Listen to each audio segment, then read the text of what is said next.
We hear the term homeless and associated with it panhandlers oftentimes. But what does this all mean, homeless? For you might say, a home is where you hang your hat, or a home is wherever you sleep. In fact, the movie Jeremiah Jones has been praised by a number of people, and it reminds me too of trappers in general, 100 or more years ago, for beaver out west. They would spread their bedroll out alongside a river, say. That was their home. Are we to say they were homeless thus because they didn't have something made out of brick and drywall around them?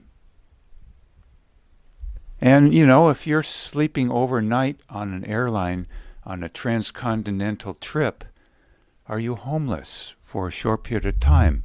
Because you're sleeping surrounded by something made out of metal, not roofing material atop you and drywall around you.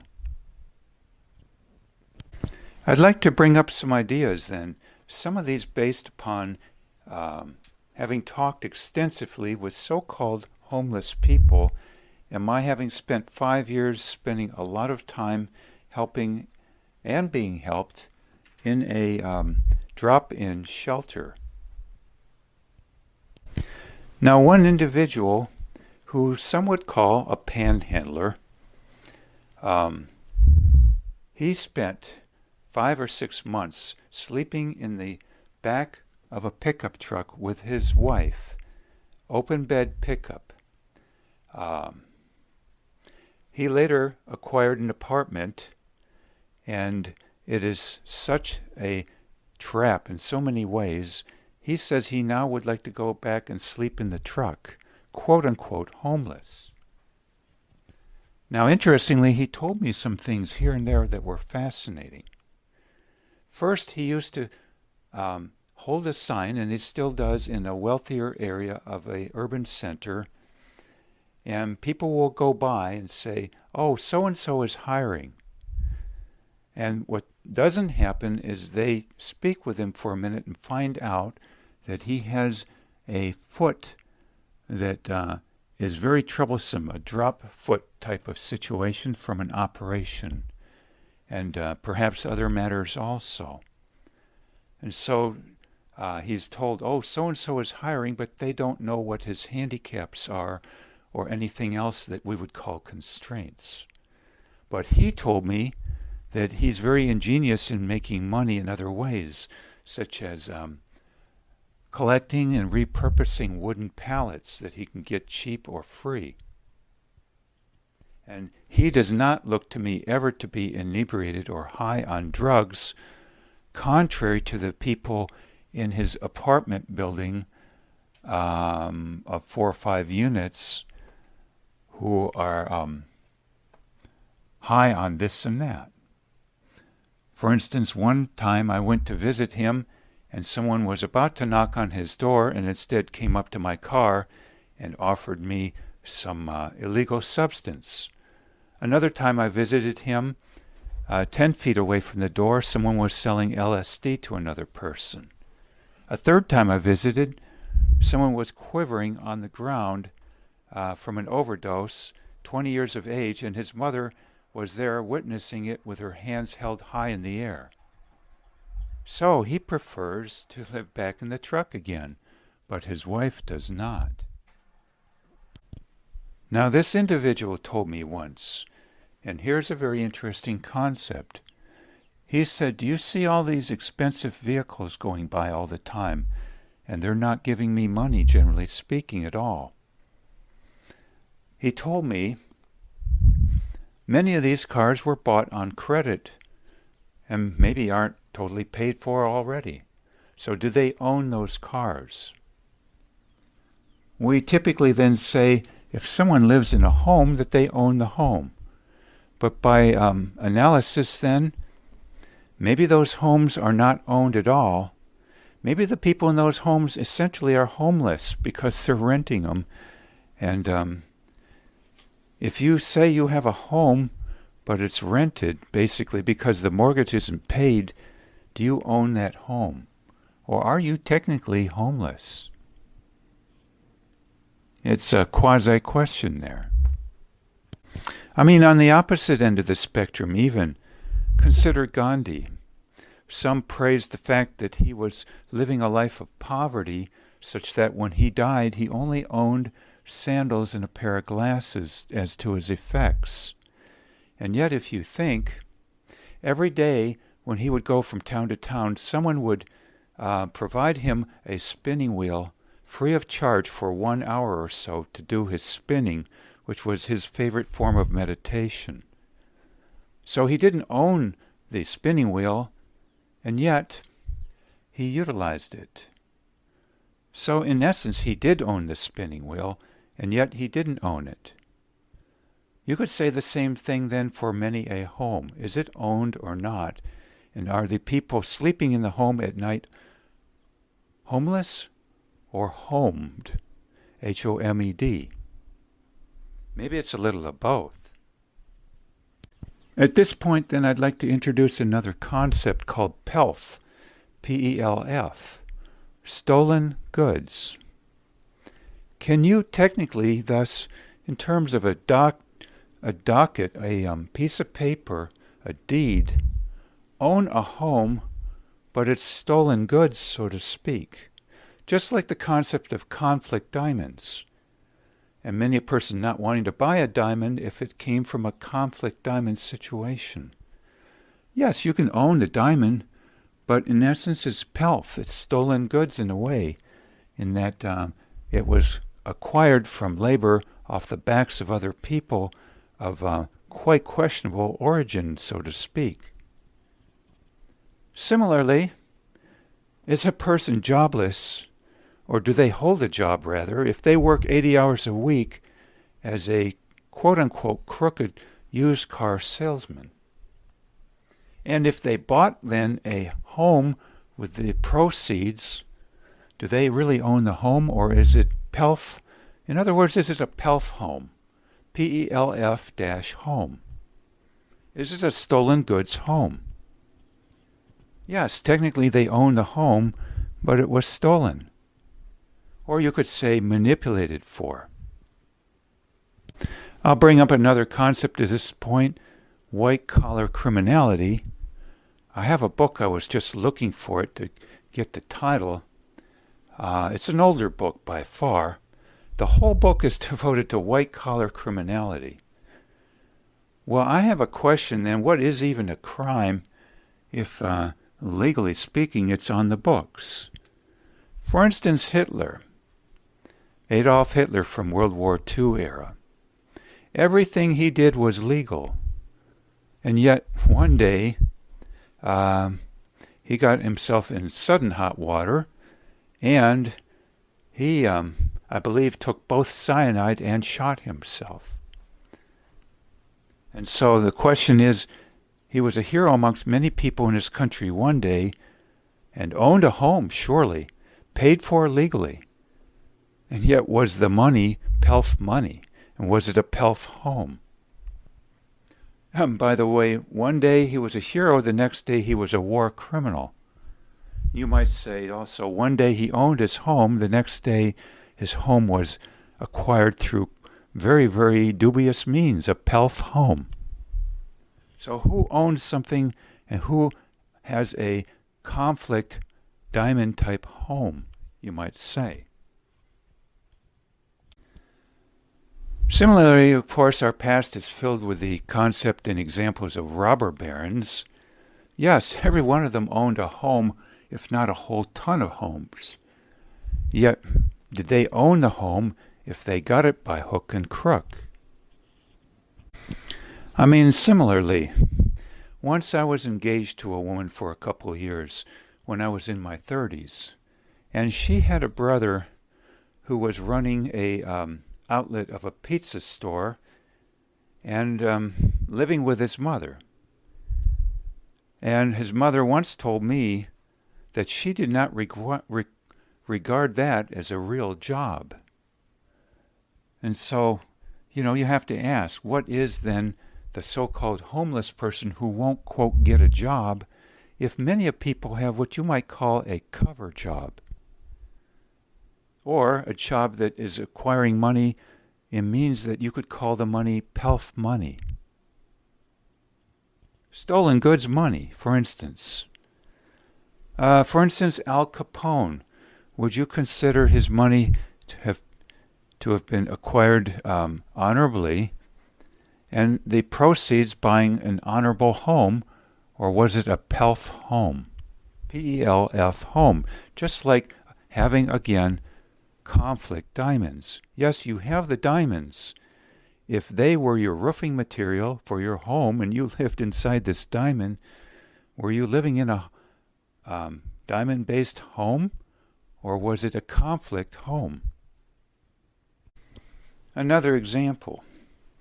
I was once involved in work, and I had a real big moral qualm about it, and I left that work situation. It left me poverty-stricken. Well, some of the people I worked with stayed in that career and work in particular, and they have huge amassings of money now, huge pensions also, comparatively speaking to me. But what is the origin and nature of that money then? Is that money pelf money? Is it crooked used car salesman money? And in turn, if it bought them a home or several homes, including maybe a vacation home, who knows where, is it stolen goods money, pelf money? Are they essentially as homeless as anyone else that is being accused of, quote, homelessness? Another example. A year ago, I was standing in line for something, and I saw someone with a very expensive cell phone. I asked him some questions. Where did he buy this cell phone? Or you might say, if it were a home, where did he buy that home? He told me he goes to an adjacent state, loads up his car with marijuana acquired legally, and comes back to our state here and sells it by the boatload, so to speak, or the carload. Similarly, some women in their, or not just women, but I heard of a woman who sold Klonopin pills that she was prescribed in her 70s for extra money. Now, if she had taken that money and bought herself a home, did she own a home, or was she technically homeless because of the origins of the home? I could have asked that man who had told me how he gets a boatload of money by selling marijuana if I could be his right-hand man or an additional right-hand man. I could have increased my holdings and income significantly. Had I bent things, so to speak, I could have quickly owned a home. You might call it a marijuana home. Of course, deception is not the only way, and doing something, shall we say, quite injurious to others is not the only way to get what you call pelf money or questionable money. Some, refer to white-collar criminality, but what if many an injurious action is on the books as legal, just as what Hitler did in Nazi Germany? Everything the Nazi guards did was legal. In fact, they were trained in universities probably in how to turn on the gas in the gas ovens. It was probably a curriculum package. You got a degree on how to turn on the gas. It was all quite legal until one day. So we refer to, for instance, embezzlement as white-collar criminality, perhaps. When I was 10 years old, I lived in a neighborhood in Minnesota where someone was the scuttlebutt in the neighborhood, having been caught and prosecuted for embezzlement. But what if the embezzlement were legal? Is that called white-collar criminality then? What are we going to call this? We don't have a word for it. Maybe the word in a foreign country would be that it is the equivalent of conflict diamonds, so to speak, or conflict diamond money. Conflict money in general. Maybe that's a term we have to roll with for just now. Conflict money. That is, in a certain country, quite legal, but yet dubious and over time perhaps coming out as something different. I know too. I have a friend. He is from a country from the Middle East. He runs a gas station, and a year ago he was complaining bitterly of the cost of the property for the gas station, and he said unless he could get a liquor license to sell beer, it was going to go under. He couldn't afford to run it anymore. Why is that? Well, it's because people in gas stations only make pennies on the dollar, maybe perhaps 2 cents, I'm not quite sure, on gasoline. Where do they make their money? On the so-called vices, cigarettes, lottery tickets, you might say sodas, but beer especially. He said if he couldn't get a license to sell beer, he was going to go under. So he acquired that license. Additionally, 100 miles from my location, I was once camping, and I pulled into a small town of maybe 15,000 to do laundry at a laundromat. Several of the machines were broken down. The owner told me that it would cost $30,000 for, say, a new dryer. But then he said, go look in the back room. I looked in the back room, and there was a state-of-the-art gambling facility, so to speak, of lotto machines or lottery machines, the electronic type. There must have been 7, 8, 10 of them.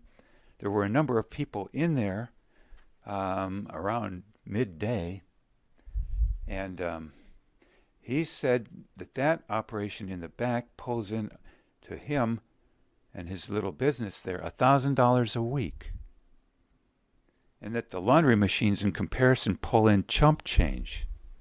And he said that he is the one outlet in town where these, by the way, proliferated like crazy, he said. He's the one person in town who pays a payout on the spot no matter how much you earned, so to speak, or got from the machines that time. He said one person once won $6,000 in one fell swoop, and he paid it out on the spot because he had a cash box with that much money and more in it. And he was cleaning house in that town because he was the one person with a cash box with that much money to pay it out on the spot. 6 months later, these have largely or significantly been closed down. The loopholes in the laws tightened up considerably. By the way, other people have written about it extensively in newspapers and more. So this way of making money was legal for a time, but not always. Of course, it's you close one loophole, you close something down, it pops up again in a different form somewhere else, legally, or you might say in a different section of town too. Now, we refer to these things, of course, as vices, but I think there are other forms of living and acquiring money done legally, at least for a time, that we don't call vices, because we have certain things as decoys to call vices to take the heat off, the viewpoint off other areas. The same general concept talked of, by the way, in England by Alain de Botton, The School of Life. His little 5-minute video on YouTube, The School of Life video on addictions, being essentially that we call certain things addictions so that a number of other people feel more comfortable with their addictions, which aren't called addictions. So the next time we think, so-and-so is homeless, or why don't they get a job so that they can, quote, get a home, or when you see signs saying panhandlers are dangerous, as I've seen several signs state, give to organizations instead, is that so that we can take such people off the corners, whereas the phrase then applies, not in my own backyard, who are thorns in the side sometimes to those who acquire money for their, quote, homes, cars, and who knows what. But the question then, the thorn in the side, so to speak, being, how was the money for the home or car acquired, and really, is it even paid off such that we say we own it? Or is it on rental or whatnot? You might even go to the extent of saying it's very easy to acquire money and not be, quote, homeless, poverty-stricken, out of a job, if you simply call something an honorable way of getting the money when maybe it isn't. You could even say it's easy to get money if you turned a blind eye or go with the flow sometimes. You might have to wonder, in fact, whether the homeless person might be the more virtuous person amongst many in terms of they're not doing what they see a number of other people doing in order to acquire money. Money enough to, quote unquote, not be on the corner as a thorn in the side and not be, quote unquote, homeless. The poignant question then being, how many of us are concerned of the homeless, or how many of us rather are concerned about the thorn in the side we see on the corner as a public message about what it is we're doing sometimes to get money perhaps that they, ironically, are not doing, consciously or not, perhaps often by choice. I'm reminded of Gore Vidal, who was once accused or told or stated to be a thorn in the side of certain people. Maybe he didn't go about things with the best way sometimes in terms of respect, and yet his viewpoint was that much is acquired by interesting means, shall we say. We might even consider General Smedley's, I believe, book, Medal of Honor winner at least one time, from back around 100 years ago, ex-Marine, who wrote a small little book entitled War is a Racket, and his talking about how easy money came from the war efforts, so to speak, how much money there was in war. Gore Vidal has talked of the same thing. Now, of course, how you state things is everything, too. I think, in general, many a attempt at reform is done with disrespectful words, but the message still being very important. Some thoughts here, then. And one final point, I believe it's very easy to acquire money if it is done by intimidating someone else or paying very low wages. Hence the concept put out by some people of wage slavery. I might call also something on the order of intimidation slavery, done very subtly. And so, various means of acquiring money for a time legally. But you wonder, you see many a person who's had a talk show host, a talk show for years, and then all of a sudden you see in their 50s and 60s the show having gone belly up and their whole staff declaring that these people were an ogre to work for years or decades. And you see all kinds of stuff come out of the woodwork. Or you see, say, famous actors or actresses after their death have a son, daughter, or both write incendiary memoirs about the individual who acquired money seemingly legally, and yet the impact upon others, especially the children, belying that fact somewhat. I'm not going to name names, but I have several in mind whose children wrote quite toxic, if they had to come back from their grave and read it, memoirs about the parents. How the children got deep-sixed, and the wives perhaps often too, or vice versa. I'll close, of course. I keep saying I'll close. I have a friend I talked to just the other day who used to work for William Shatner on William Shatner's horse farm, or one that he's held. And he told me stories of William Shatner and his William Shatner's marriage. Very fascinating. And I would simply say that apparently there are things that are done and not done that are quite interesting. And I might say my friend, the horse farm worker, formerly held William Shatner in very high esteem. But William Shatner did go through a very tough time in life. And we have to wonder, how did that happen? He had a great rebound, thank goodness. But my question is then, just because someone has money, acquires a home, technically speaking, are they always going to be held with honor? Many a person, I think, is a flash in the pan for a while. It could even be a talk show host, a famous actor or actress, a president. It can even be a situation in a country producing diamonds. It can be a number of things. And yet I think the final word years later, decades later, a century later is, how was this all acquired? The money, the fame, even the homes.